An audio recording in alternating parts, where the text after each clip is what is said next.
Hello, good morning to all student and welcome in zoology with Dr. S. के सैनी। हम बात कर रहे थे न्यूरो हाइपोपाइसिस जिसमें एडीएच हार्मोन हमने किया, उसके बाद में ऑक्सीटोसिन हार्मोन है, उसका एक छोटा सा पार्ट था जिसकी समराइज हमने पूरा वीडियो में बताया। एक बार मैं फिर इसको कर देता हूँ। ऑक्सीटोसिन हार्मोन है अपने अंदर पिट्यूटरी ग्लैंड के अंदर न्यूरो हाइपोपाइसिस में स्टोर होता है और इसका सिंथेसिस होता है यहाँ पर पेरावेंट्रिकुलर सुप्राऑप्टिक न्यूक्लियस हाइपोथैलेमस में, आपको बताया था वहां पर इसका सिंथेसिस होता है और स्टोर होता है न्यूरो हाइपोपाइसिस पार्ट में। लेकिन जब इसकी आवश्यकता पड़ती है तब ये रिलीज होके और शरीर के जो फिजियोलॉजिकल फंक्शन है वो करवाता है। फिजियोलॉजिकल फंक्शन में क्या काम करता है तो मोस्टली इसके जो फीमेल के अंदर इसका बहुत इंपॉर्टेंट यूज है, एज वेल एज मेल के अंदर भी इसका यूज है। मोस्टली इसका अंदर की साइड में जो अपने इनवॉलंटरी मसल्स होती है उसके ऊपर ये एक्ट होता है और उन मसल्स को कॉन्ट्रैक्ट करवाने में यह हेल्पफुल है। तो अब आप देखिएगा जब कुछ विशेष कंडीशंस होती है उस समय ये ज्यादा एक्टिव होके और उन मसल्स को तेजी से कॉन्ट्रैक्ट करवा के वो फिजियोलॉजिकल फंक्शन संपन्न करता है। जैसे बच्चे का जन्म हो रहा होता है या पार्चुरेशन के समय ये हार्मोन अत्यधिक स्रावित होता है और पिट्यूटरी ग्लैंड के द्वारा मैक्सिमम मात्रा में इसका स्रावित होके और यूट्रस की वॉल के ऊपर, यूट्रस मसल्स के ऊपर काम करेगा, जिससे यूट्रस की मसल्स कॉन्ट्रैक्ट होगी और बच्चा जो भी है या बेबी जो भी है वो बाहर की साइड में एक्सपेल होगा और जन्म की क्रिया हो पाएगी। तो इसलिए इसे बेबी बर्थ हार्मोन के नाम से भी कहते हैं या पार्चुरेशन हार्मोन के नाम से भी इसे जाना जाता है। तो ये एक इंपॉर्टेंट यहाँ पर फंक्शन कर रहा है। और ऑक्सीटोसिन के केस में कहा जाता है कि मोस्टली हार्मोन है वो फीडबैक, नेगेटिव फीडबैक कंट्रोल कर रहे हैं, लेकिन ऑक्सीटोसिन है यहाँ पर पॉजिटिव फीडबैक कंट्रोल में हेल्पफुल है। या जबकि इसके बाद में बच्चे के जन्म के बाद में जब बच्चा मिल्क ग्रहण करता है मदर से, उस समय भी अपनी जो मायो एपिथेलियम सेल है उसके ऊपर ये एक्ट होके उन पेशियों को, उन मसल्स को तेजी से कॉन्ट्रैक्ट करवाता है और मिल्क को इंजेक्शन करवाने में ये हेल्पफुल है, इसलिए इसे मिल्क इंजेक्टिंग हार्मोन भी कहा जाता है। तो इस प्रकार से इसके दो नए नाम आपके पास में आ गए, oxytocin also known as milk injecting hormone और यहाँ पर पार्चुरेशन हार्मोन और बेबी बर्थ हार्मोन। तो ये बात हम पूरे वीडियो में भी कर चुके हैं, आप उस वीडियो को आप देख सकते हैं और मैं फिर एक बार इसको रिवाइज कर दिया। तो इसके साथ में पिट्यूटरी ग्लैंड है वो कंप्लीट होती है। अब इसके बाद में एक और इम्पोर्टेंट ग्लैंड हम लेते हैं, वो ग्लैंड है जो कि शरीर की मुख्य ग्लैंड है, जिसे अपन कहेंगे थायराइड ग्लैंड कहेंगे। थायराइड ग्लैंड की आगे अपन डिटेल स्ट्रक्चर और फंक्शन करें तो थायराइड ग्लैंड की लोकेशन क्या है, उसकी ओरिजिन क्या है, वो कहां से होती है। तो सबसे पहले अपन देखें थायराइड ग्लैंड का ओरिजिन है वो एम्ब्रियोनिक मेसोडर्म एम्ब्रियोनिक एंडोड्रम से यहाँ पर ओरिजिन होता है। या तो अपनी एम्ब्रियोनिक तीन लेयर होती है, एक्टोड्रम, मेसोडर्म और एंडोड्रम। तो एंडोड्रम से यहाँ थायराइड ग्लैंड का ओरिजिन हो रहा है और ये शरीर की लार्जेस्ट एंडोक्राइन ग्लैंड है। एक बात आप यहाँ और ध्यान रखिए, शरीर की लार्जेस्ट एंडोक्राइन ग्लैंड है। इसके ऊपर अपन देखें तो ये मैंने यहाँ पर लिखा है लार्जेस्ट एंडोक्राइन ग्लैंड है, thyroid gland is largest endocrine gland. और इसकी बात है यहाँ पर ओरिजिन इसका एंडोडर्मल ओरिजिन है और शेप देखिए यहाँ पर तो एच शेप है, कहाँ उपस्थित होती है तो अपने नेक के अंदर। यहाँ पर आप देखिए नेक ट्रेकिया है, ट्रेकिया के पास में यहाँ पर थायराइड कार्टिलेज है, उसके ठीक नीचे की तरफ ये एच शेप ग्लैंड उपस्थित होती है। और ये एकमात्र ऐसी ग्लैंड है जो हाईली वेस्कुलर है, जिसके अंदर पर ग्राम के हिसाब से अपन देखें तो मैक्सिमम ब्लड वेसल्स इसी ग्लैंड के अंदर पाई जाती है, इसलिए हाईली वेस्कुलर एंडोक्राइन ग्लैंड के नाम से इसे जानते हैं। ये ग्लैंड एच शेप की मैंने यहाँ पर बताई और ये एकमात्र ऐसी ग्लैंड है जो हार्मोन खुद सिंथेसिस करती है, सेल्फ सिंथेसिस करती है, उसके बाद में उन हार्मोन का स्टोरलाइजेशन किया जाता है। बाकी कोई भी ग्लैंड है स्टोर नहीं करती, हार्मोन सिंथेसिस किया और ब्लड में रिलीज कर दिया, लेकिन ये पहले क्या है वो यहाँ पर स्टोर करती है, उसके बाद में आवश्यकता अनुसार इसे रिलीज किया जाता है। आइए हम देखते हैं कि इसकी और डिसेक्शन लें और यहाँ पर थायराइड ग्लैंड है, इसके स्ट्रक्चर क्या है। तो ये एच लाइक एक स्ट्रक्चर है जो दो लोब से बनी हुई होती है, लोब नंबर 1 और लोब नंबर 2 यहाँ पर। तो बाई लोब स्ट्रक्चर जो ट्रेकिया के दोनों साइड में, लेफ्ट और राइट साइड में ये दोनों लोब उपस्थित होती है।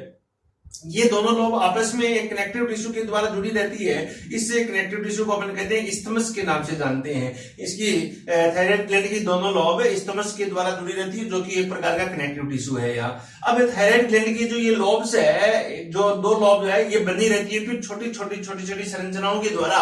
इन संरचनाओं को फॉलिकल्स के नाम से जानते हैं। ये फॉलिकल थायराइड ग्लैंड में है, इसलिए इसे थायराइड फॉलिकल कहेंगे, ये थायराइड फॉलिकल के नाम से जानते हैं। अब ये ग्लैंड इस प्रकार से, इस ग्लैंड में दो सरफेस हो गई, यार इसकी अपनी बॉडी की दो सरफेस है, ये सरफेस अपनी वेंट्रल सरफेस और ये सरफेस अपनी क्या है, डोर्सल सरफेस। इसी प्रकार ये थायराइड ग्लैंड अपने यहाँ पर है, इसकी पीछे की साइड में यहाँ पर है डोर्सल सरफेस और ये आगे की तरफ यहाँ पर है वेंट्रल सरफेस। ये थायराइड ग्लैंड के दोनों लोब के ऊपर छोटी छोटी यहाँ पर मैंने रेड कलर की स्ट्रक्चर दिखाई गई है।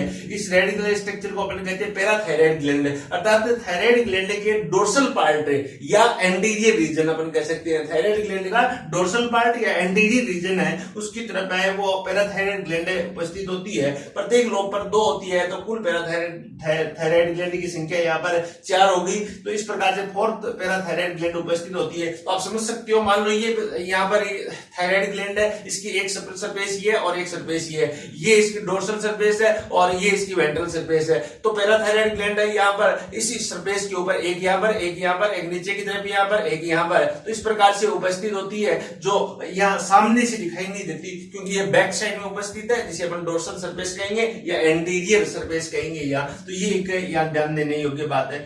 अब आप देखिए कि इसकी ऑल इंटरनल स्ट्रक्चर देखे थायराइड ग्लैंड की। इंटरनल स्ट्रक्चर अपन देखेंगे तो एक यहाँ जो फॉलिकल है, ये थायराइड फॉलिकल है, इसको और बाहर निकाल के देखें, इन फॉलिकल को यहाँ से टीएस सेक्शन ले तो ये फॉलिकल इस प्रकार से आपको दिखाई देंगे। ये follicle number 1, follicle number 2, follicle number 3, many follicle से यहाँ पर प्रेजेंट होते हैं। प्रत्येक फॉलिकल की सरफेस है, इसकी परिधीय भाग है, वो कुछ विशेष प्रकार की कोशिकाओं से बनता है। इन कोशिकाओं को अपन cuboidal epithelial cell, cuboidal epithelial cell के नाम से जानते हैं। ये सेल यहाँ पर उपस्थित होती है। बीच के भाग में एक ब्लैंक स्पेस होता है जिसे स्ट्रोमा कहते हैं। इस स्ट्रोमा में एक कोलोइडल पदार्थ भरा रहता है। अपन इस कोलोइडल पदार्थ को कह सकते हैं कि थायरोग्लोबुलिन भरा रहता है, जो कि कोलोइड रूप में यहाँ पर पाया जाता है। तो ये इस प्रकार से उपस्थित है। अब ये जो फॉलिकल सेल है, यहाँ पर फॉलिकल्स है, इसके बाहर की साइड में कुछ कोशिकाओं का एक समूह पाया जाता है। ये यहाँ पर फॉलिकल्स है, इसके बाहर की साइड में, तो बाहर की साइड में उपस्थित है। इसका नाम हो गया पैरा वर्ड का काम में लेंगे। पैरा क्या, फॉलिकल्स, तो पैरा फॉलिकुलर सेल अपन इसे कहेंगे। तो आपके पास में 2 विशेष प्रकार की स्ट्रक्चर्स यहाँ पर हो गई, एक फॉलिकल्स हो गई, दूसरा पैरा फॉलिकुलर सेल हो गए यहाँ। तो इस प्रकार से आप कह सकते हो कि ये जो संरचनाएं है यहाँ पर थायराइड ग्लैंड के अंदर उपस्थित होती है। तो ये बात आपकी यहाँ पर समझ में आई होगी। स्ट्रक्चर भी अपन कह सकते हैं। ओरिजिन की बात करें कि प्रारंभिक तौर पे इवोल्यूशन के बेस पे ओरिजिन कहां से हुआ थायराइड ग्लैंड का, तो लोअर कोर्डेट है वहां या प्रोटोकोर्डेट है, वहां से थायराइड ग्लैंड है, जिसमें यूरोकोर्डेटा, सिफेलोकोर्डेटा के अंदर थायराइड ग्लैंड डेवलप हुई और एक विशेष संरचना के द्वारा डेवलप हुई। उस संरचना को अपन कहेंगे एंडोस्टाइल, अपन कहेंगे एंडोस्टाइल के नाम से जानते हैं। तो लोअर कोर्डेट, यूरोकोर्डेट जिसका बेस्ट एग्जांपल है हर्मानिया, सिफेलोकोर्डेट का बेस्ट एग्जांपल है यहाँ पर एम्फिओक्सस, जिसके अंदर थायराइड ग्लैंड तो पाई जाती है, लेकिन किस फॉर्म में पाई जाती है, तो एंडोस्टाइल के फॉर्म में यहाँ पर उपस्थित होती है। वहां पर थायराइड ग्लैंड क्या वेल डेवलप नहीं होती, एंडोस्टाइल होती है। तो लोअर एनिमल के अंदर आपसे कहे कि थायराइड ग्लैंड है वो, या लोअर कोर्डेट के अंदर थायराइड ग्लैंड है, किस फॉर्म में होती है, किस संरचना के रूप में होती है, तो एंडोस्टाइल के रूप में यहाँ पाई जाती है। तो ये एक यहाँ इंपॉर्टेंट क्वेश्चन यहाँ बन गया है। अब ये स्ट्रक्चर आपके यहाँ पर समझ में आई होगी कि ये थायराइड ग्लैंड है और इसकी ये इंटरनल स्ट्रक्चर है। अब इसके बाद में गए, ये थायराइड ग्लैंड में मेनली 2 स्ट्रक्चर, एक फॉलिकल्स है, एक पैराफॉलिकुलर सेल आई। ये क्या करते हैं एक्चुअल में, तो यहाँ फॉलिकल्स के अंदर, इस पार्ट के अंदर है वो एक विशेष हार्मोन का निर्माण होता है। इस हार्मोन को थायरोक्सिन हार्मोन कहते हैं। थायरोक्सिन हार्मोन एक्चुअल में बनता कैसे है, किससे बनता है, तो ये एक आयोडाइड हार्मोन है, जिसके लिए एक एमिनो एसिड चाहिए, इसे टायरोसिन एमिनो एसिड कहते हैं। तो मोस्टली अपन अपने न्यूट्रिएंट के साथ में, फूड के साथ में आयोडीन लेते हैं। तो ये आयोडीन सेल में जाके अधिकांशतया लीवर की सेल के अंदर जाके और यहाँ आयोडाइजेशन होता है, जिससे आयोडाइड में बदल जाते हैं। यहाँ पर ये आयोडाइड है, फिर यहाँ टायरोसिन नामक एमिनो अम्ल है, उसके साथ में बाइंड होता है। तो ये अपन कह सकते हैं tyrosine precursors of the thyroxine hormone. तो यहाँ टायरोसिन नामक एमिनो आयोडाइड से बाइंड होगा तो एक यहाँ प्रोडक्ट बनाएगा जिसे मोनोआयोडो टायरोसिन कहते हैं, MIT या मोनोआयोडो टायरोसिन कहते हैं। इसके बाद में MIT फिर एक और आयोडाइड से यहाँ पर बाइंड होता है उसके साथ में, तो यहाँ DIT बनती है, तो डाई आयोडो टायरोसिन कहते हैं। तो यहाँ पर फिर डाई आयोडो टायरोसिन, नेक्स्ट जो रिएक्शन हुई यहाँ, ये रिएक्शन कहाँ होती है, ये इन सेल के अंदर होती है। यहाँ इस सेल के अंदर आयोडीन एंटर करता है और उसके बाद में टायरोसिन एमिनो अम्ल है वो रिएक्ट होके और यहाँ MIT और DIT बनाता है।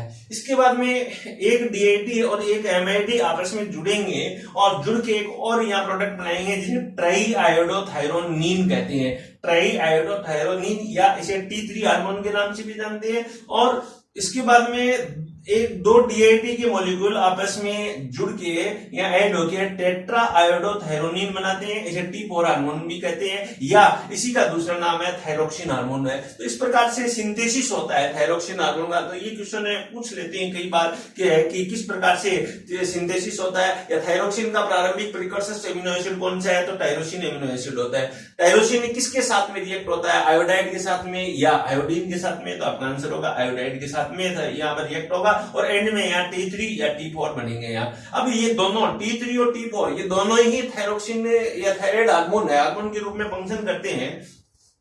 T3 या मोर एक्टिव देन T4, ये बात आपको ध्यान रखनी है। T3 और T4 में दोनों कौन ज्यादा एक्टिव है, T3 more active than T4। इस प्रकार से एक फॉर्मूला आप बना सकते हो।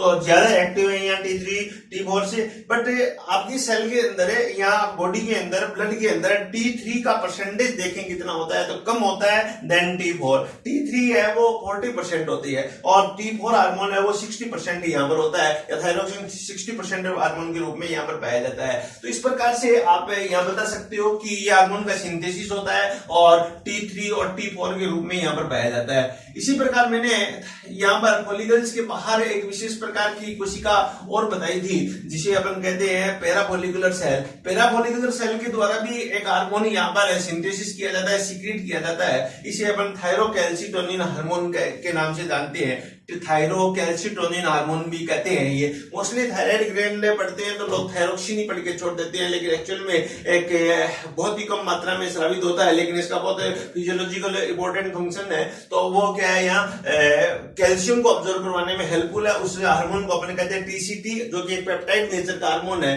और ये भी एक थायराइड के द्वारा स्रावित होने वाला हार्मोन है। तो इसका भी आप क्या अध्ययन कर सकते हो साथ में यहाँ। तो टीसीटी कौन स्रावित करता है, ये इंपॉर्टेंट क्वेश्चन है, तो नीट के अंदर पूछा गया कई बार। तो टीसीटी का स्राव है वो थायरोकैल्सिटोनिन जो का स्राव है वो पैराफॉलिकुलर कोशिकाएं करती है। तो ये बात आपकी यहाँ पर समझ में आ गई यहाँ। अब इसके बाद में देखें कि अब आपके पास में कुल जो हार्मोन है वो कितने हो गए यहाँ। एक T3 हार्मोन हो गया, एक T4 हार्मोन हो गया और एक थायरोकैल्सिटोनिन हार्मोन हो गया। 3 प्रकार के यहाँ पर हार्मोन हो गए जो कि थायराइड ग्लैंड के द्वारा या थायराइड हार्मोन कह सकते हैं, थायराइड हार्मोन के रूप में स्रावित होते हैं। अब सबसे पहले अपन यहाँ पर बात करेंगे T3 और T4 क्या फंक्शन करते हैं। T3 और T4 मैंने कहा T3 more active than T4 but the quantity of the T3 less than T4। T3 is 40%, T4 is 60% in our blood, our body blood.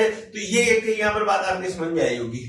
अब नेक्स्ट जो इंपॉर्टेंट है कि ये फंक्शन कौन कौन से यहाँ पर थायरोक्सिन के द्वारा T4 या T3 के द्वारा कौन कौन से फंक्शन यहाँ पर किए जाते हैं। मोस्टली T4 T3 के रूप में बदल के और फिर यहाँ पर फंक्शन करता है। तो यहाँ जो मेन फंक्शन है इसका, पहला जो मेन फंक्शन है it is regulate of BMR।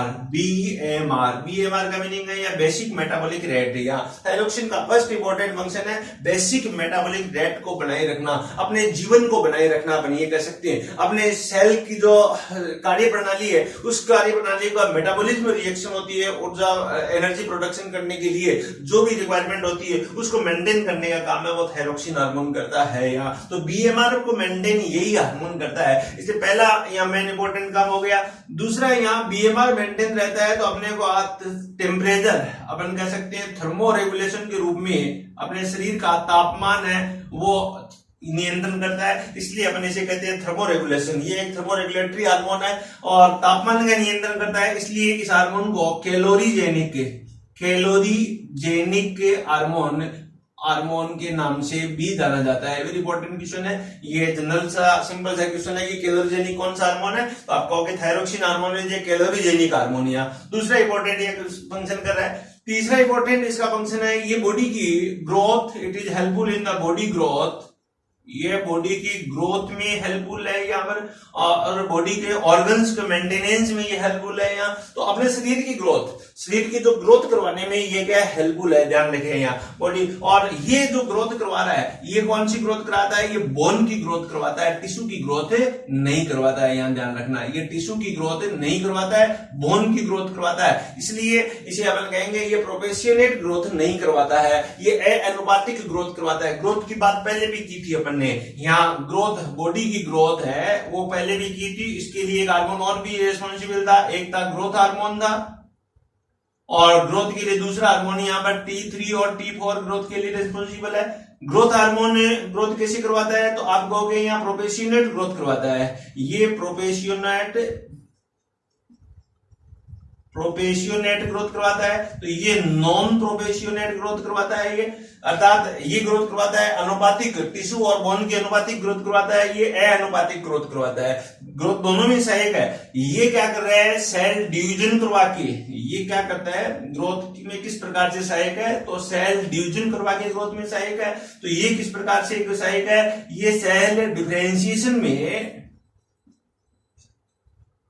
ये सेल डिफरेंशिएशन में हेल्पफुल है। तो वेरी इंपॉर्टेंट यहाँ पॉइंट बनता है, यहाँ से क्वेश्चन पूछता है कि दोनों ही ग्रोथ में हेल्पफुल है। ग्रोथ हार्मोन पूर्व में किया था, वो भी ग्रोथ में हेल्पफुल है। ये क्या करवाता है, ये प्रोपोर्शनेट ग्रोथ करवाता है, ये नॉन प्रोपोर्शनेट ग्रोथ करवा रहा है। ये यहाँ पर सेल डिवीजन करवा के ग्रोथ करवाता है, तो ये सेल डिफरेंशिएशन करवा के ग्रोथ करवाता है। इस प्रकार से अपने शरीर के अंदर दोनों हार्मोन की एक अपनी अपनी उपयोगिता है, और इस उपयोगिता के तहत ये क्या है, ग्रोथ में हेल्पफुल है। तो ओवरऑल अपन कह सकते हैं कि ये बॉडी की ग्रोथ में सहायक है। इसके बाद में इसका एक इंपॉर्टेंट फंक्शन और है, ये ग्रोथ करवा रहा है। इस ग्रोथ में चौथा जो इंपॉर्टेंट फंक्शन है, जो कौन नहीं करवा रहा था, जो यहाँ पर ग्रोथ हार्मोन वो नहीं करवा रहा था, तो ये चौथा इंपॉर्टेंट फंक्शन के रूप में कौन सा, तो आप कहोगे ये नर्वस सिस्टम, अपने जो नर्वस सिस्टम के डेवलपमेंट में, नर्वस सिस्टम डेवलपमेंट है, इसमें यह हेल्पफुल है, वेरी इंपॉर्टेंट फंक्शन है। तो अपना तंत्रिका तंत्र का विकास किस हार्मोन की उपस्थिति में होता है, तो यहाँ पर थायरोक्सिन हार्मोन की उपस्थिति में तंत्रिका तंत्र का, अपने नर्वस सिस्टम का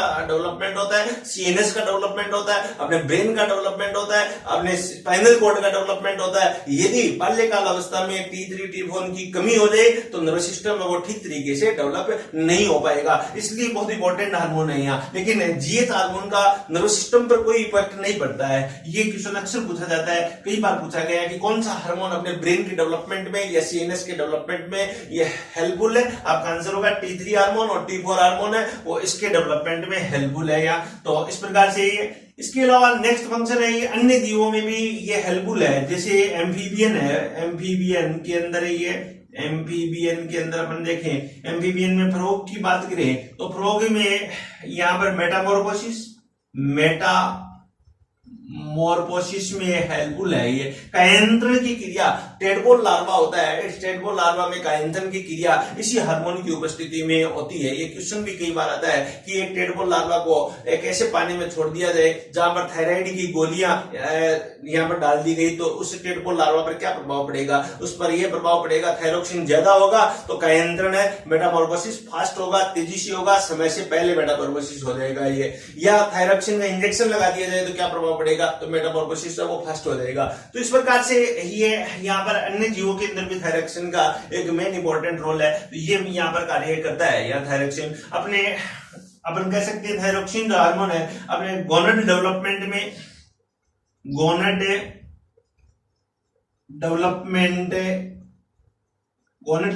में भी एक महत्वपूर्ण रोल है। तो अपन यह कह सकते हैं कि एक पॉइंट अपन लेके कह सकते हैं कि थायरोक्सिन हार्मोन है, T3 हार्मोन और T4 हार्मोन मोस्टली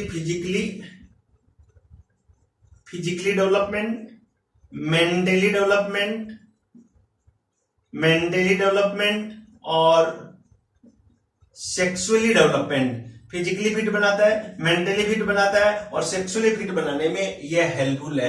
तो इस प्रकार से आप T3 और T4 के कार्य बता सकते हो। ये मोस्ट इंपॉर्टेंट यहाँ पर ये फंक्शन कर रहे हैं। अब T3 और T4 हार्मोन है, यदि न हो यदि इसकी मात्रा कम हो जाए अपने शरीर के अंदर तो इसके इफेक्ट आते हैं। तो T3 और T4 हार्मोन या थायरोक्सिन हार्मोन की कमी हो जाए तो कौन कौन से यहाँ पर डिसऑर्डर डेवलप हो जाएंगे। तो जब कोई हार्मोन की कमी या अबनॉर्मलिटी अधिकता होती है, जब कोई हार्मोन की कमी हो जाए या किसी हार्मोन की यहाँ पर अधिकता हो जाए तो उस केस के अंदर दो कंडीशन होती है। एक कंडीशन को अपन कहेंगे हाइपो कंडीशन है, हाइपोथायराइडिज्म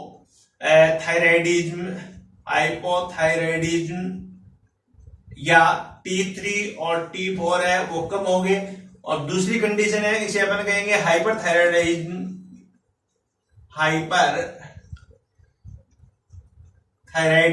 या T3 और T4 हार्मोन है वो शरीर के अंदर आवश्यकता से ज्यादा हो गए, आवश्यकता से कम हो गए और आवश्यकता से ज्यादा हो गए। तो यहाँ पर कौन कंट्रोल करेगा, कैसे कंट्रोल करेगा। हाइपोथायराइडिज्म हो जाएगा तो क्या लक्षण होंगे, तब देखिएगा नंबर 1 है BMR आपकी कम हो जाएगी। नंबर 2 यहाँ पर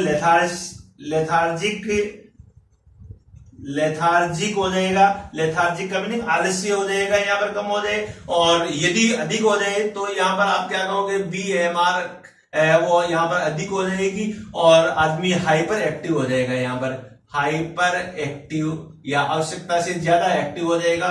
तीसरे यहाँ पर यदि T3 T4 की कमी होगी तो स्लीपिंग प्रॉब्लम डेवलप हो जाएगी, अर्थात अपन कह सकते हैं नींद न आने जैसी लक्षण यहाँ पर डेवलप हो जाएंगे। यहाँ चौथी यहाँ पर अपन कह सकते हैं कि ब्रेडिकार्डिया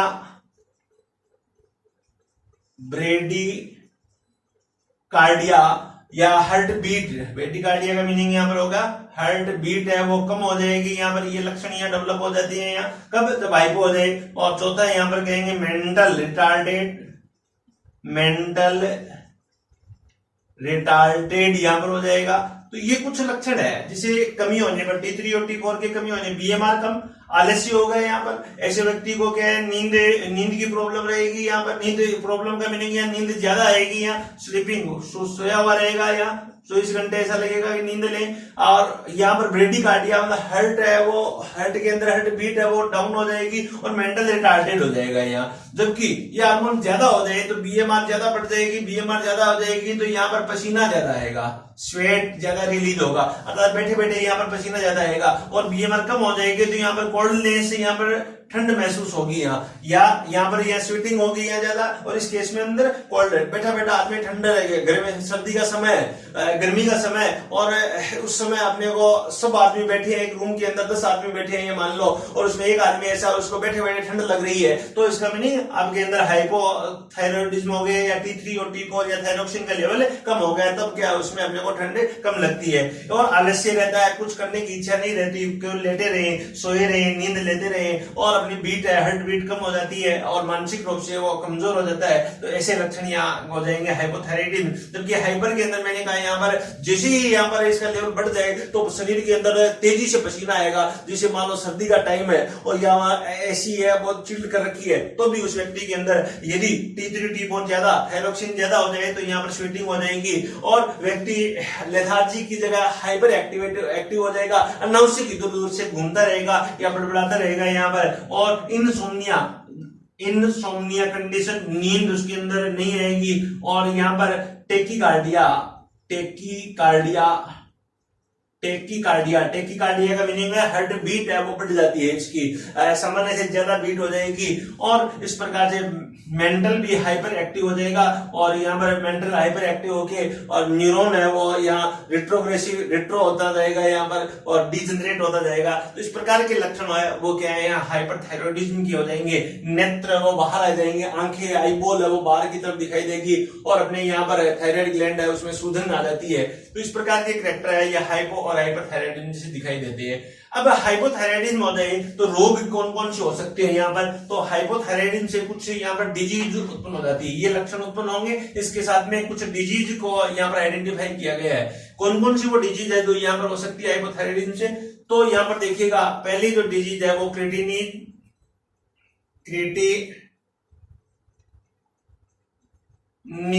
ये हाइपोथायराइडिज्म से।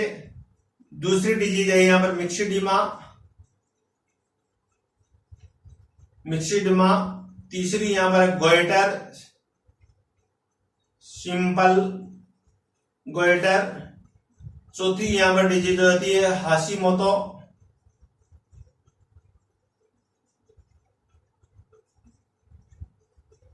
हाशिमोतो डिजीज या ऑटो इम्यून डिजीज। ये 4 प्रकार की डिजीज हो जाती है कब, जब थायरोक्सिन कम हो जाए। यहाँ क्रिटिनिन ध्यान रखना है, ये चाइल्ड बच्चों के अंदर होती है। बच्चों के अंदर यदि थायरोक्सिन कम हो जाए तो क्रिटिनिज्म हो जाएगा और मेंटल रिटार्डेड हो जाएंगे, ग्रोथ उनकी कम हो गई है और अनियमित प्रकार के स्किन उसकी रफ हो जाएगी और इस टाइप से जीभ उसकी मोटी हो जाएगी, तो क्रिटिनिज्म डिजीज कहेंगे। मिक्सिडिमा डिजीज है, ये एडल्ट के अंदर होती है। एडल्ट पर्सन के अंदर यदि T3 T4 कम हो जाए तो ये मिक्सिडिमा हो जाएगी। एक चीज ध्यान रखें, जो ये हाइपो या हाइपर की कंडीशन होती है थायराइड की, ये फीमेल के अंदर मेल से क्या है अक्सर ज्यादा रहती है। और यहाँ पर एडल्ट के अंदर होगी, एडल्ट है वो सामान्य से अधिक क्या है मोटापा इसके अंदर बढ़ जाएगा। यहाँ तो ऐसे यदि मोटापा बढ़ रहा है और भूख कम लग रही है, एक करैक्टर और भी आता है यहाँ पर, भूख कम लग रही है और मोटापा बढ़ रहा है, तो ये क्या है मिक्सिडिमा का करैक्टर है। सिंपल गोइटर, यदि ये आयोडीन की कमी अपने भोज्य पदार्थ में या न्यूट्रिशन के अंदर आयोडीन की कमी हो जाए तो उस समय थायराइड ग्लैंड है वो मोटी हो जाती है और ऐसे रोग को अपन सिंपल गोइटर या गलगंड रोग कहते हैं, जो न्यूट्रिशन की कमी के कारण होता है। मोस्टली ये पहाड़ी क्षेत्र है उसमें या कोस्टल जो एरिया है वहां उसके आसपास या मैदानी एरिया है उसके आसपास जो लोग है उसके अंदर ये डिजीज होने की संभावना रहती है। और Hashimoto disease auto immune disease है, जो स्वयं क्या है एंटीबॉडी बना के अपनी ग्लैंड के प्रति एंटीबॉडी बना के और इसे क्या है प्रोटेक्ट डिजीज को डेवलप कर रही है और ग्लैंड को खत्म कर देती है। इसी प्रकार हाइपरथायराइडिज्म में इसमें जो रोग होता है इसे अपन कहेंगे एब्जोप्थेल्मिक डिजीज। एब्जोथेल्मिक में क्या हो जाती है, ये आई बॉल है अपनी, ये आई बॉल ये बाहर की साइड में यहाँ पर आ जाती है। मोस्टली ये जो आई बॉल है वो बाहर निकल जाती है, इसे अपन कहेंगे एब्जोथेल्मिक गोइटर के नाम से जानते हैं, एब्जोथेल्मिक गोइटर कहेंगे। और दूसरी एक डिजीज और है, इसे अपन कहेंगे ग्रेव डिजीज। और तीसरी जो डिजीज है इसे कहेंगे प्लूमर डिजीज के नाम से भी इसे जानते हैं। तो 3 प्रकार की डिजीज होती है थायरोक्सिन के बढ़ने से। यहाँ ग्रेव डिजीज के अंदर क्या होता है, यहाँ पर थायराइड ग्लैंड है वो थिकनेस बढ़ जाती है। इस प्रकार से थायराइड ग्लैंड जो सामान्य थायराइड ग्लैंड है इसकी अपेक्षा करता है नियमित आकार की थिकनेस यहाँ बढ़ जाएगी, तो इसे अपन कहेंगे ग्रेव डिजीज। और प्लूमर डिजीज के अंदर क्या होगा, ये जो थायराइड ग्लैंड है इसके अंदर मान लो यहाँ पर गांठें पड़ जाए, यहाँ बहुत सारी यहाँ बड़ी बड़ी गांठें पड़ जाए जिससे थायराइड ग्लैंड का आकार बढ़ जाता है, तो इस प्रकार की कंडीशन को अपन कहेंगे प्लूमर डिजीज। तो ये हाइपर सिक्रेशन से यहाँ पर होती है। तो कंडीशन दोनों ही यहाँ पर नुकसानदायक है, चाहे वो हाइपर हो या हाइपो हो, तो दोनों प्रकार के रोग आप समझ गए होंगे। तो डिफरेंट यहाँ क्वेश्चन आपसे पूछ सकते हैं कि क्रिटिनिन कब होता है, किसके अंदर होता है, या मिक्सिडिमा कब होता है, ग्रेव किसके अंदर होता है। अब इस थायरोक्सिन का नियंत्रण कौन करता है, कंट्रोल कौन करता है, तो ये मैंने पहले बताया कि थायरोक्सिन का कंट्रोल अंडर कंट्रोल हाइपोथैलेमस है। हाइपोथैलेमस से क्या करता है, हाइपोथैलेमस यहाँ पर TSH-RH रिलीज करेगा। ये TSH-RH कहां पर आएगा, पिट्यूटरी पोस्टीरियर पिट्यूटरी पर आएगा। पोस्टीरियर पिट्यूटरी की कौन सी बेसोफिल कोशिकाओं के ऊपर बेसोफिल कोशिका को एक्टिवेट करेगा और बेसोफिल यहाँ पर क्या है TSH रिलीज करेगी। TSH है यहाँ पर थायराइड ग्लैंड को एक्टिवेट करेगी और थायराइड ग्लैंड है यहाँ पर T3 और T4 रिलीज करेगी। और T3 और T4 यहाँ पर फिजियोलॉजिकल फंक्शन यहाँ पर करेंगे। इस प्रकार की एक बेसिक क्रिया रहती है। लेकिन यहाँ पर इसका फीडबैक कंट्रोल क्या रहता है कि यदि मान लो T3 और T4 का मात्रा बढ़ जाए तो ये क्या करेगा, यहाँ पर सीधा TSH-RH जो हाइपोथैलेमस रिलीज कर रहा है उसको संदेश देता है, उसको ऑर्डर देता है कि मेरे पास में T3 T4 ज्यादा है, तो यहाँ पर हाइपोथैलेमस क्या करेगा, इसको कम करेगा, तो यहाँ से इंडक्शन कम हो जाएगा जिसे T3 T4 कंट्रोल करेगा। या फिर ये क्या पिट्यूटरी लेवल पर यहाँ पर फीडबैक नेगेटिव फीडबैक दे रहा है, ये नेगेटिव फीडबैक दे रहा है, तो पोस्टीरियर जो यहाँ पर पिट्यूटरी है अपन इसे एडिनो हाइपोफाइसिस के नाम से भी जानते हैं। एडिनो हाइपोफाइसिस को आदेश देगा। एडिनो हाइपोफाइसिस बेसोफिल को कहेगी कम बनाया जाए, बेसोफिल में TSH कम बनाएगा तो थायराइड ग्लैंड T3 T4 कम बनाएगी। कई बार आप देखिएगा कि यदि T3 T4 बहुत ज्यादा कम हो गया तो उस केस में यहाँ पर एडिनो हाइपोफाइसिस TSH बढ़ाएगा।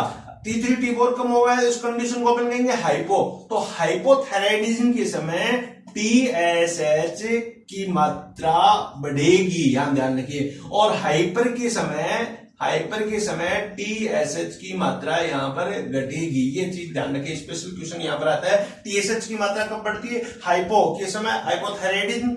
TSH की मात्रा जब हाइपो क्या हो जाए यहां पर T3 और T4 कम हो गया तो TSH तब बढ़ेगा, इंक्रीज होगा। यदि T3 T4 है वो बढ़ गया तो TSH है वो यहां पर घटेगा। तो ये दोनों एक दूसरे के ऑपोजिट इस प्रकार से फंक्शन करते हैं। तो ये एक फीडबैक कंट्रोल अपन कह सकते हैं, इससे यहाँ क्वेश्चन आता है। तो ये मैं जहां तक समझता हूं ये बात आपके समझ में आई होगी। इस वीडियो को आप दोबारा देखें, अधिक से अधिक लाइक करें, शेयर करें, सब्सक्राइब करें और आगे आने वाले वीडियो है वो देखते रहिए, जिससे आप ऐसे एंडोक्राइनोलॉजी को बहुत अच्छी तरह समझ सकें। Thank you very much.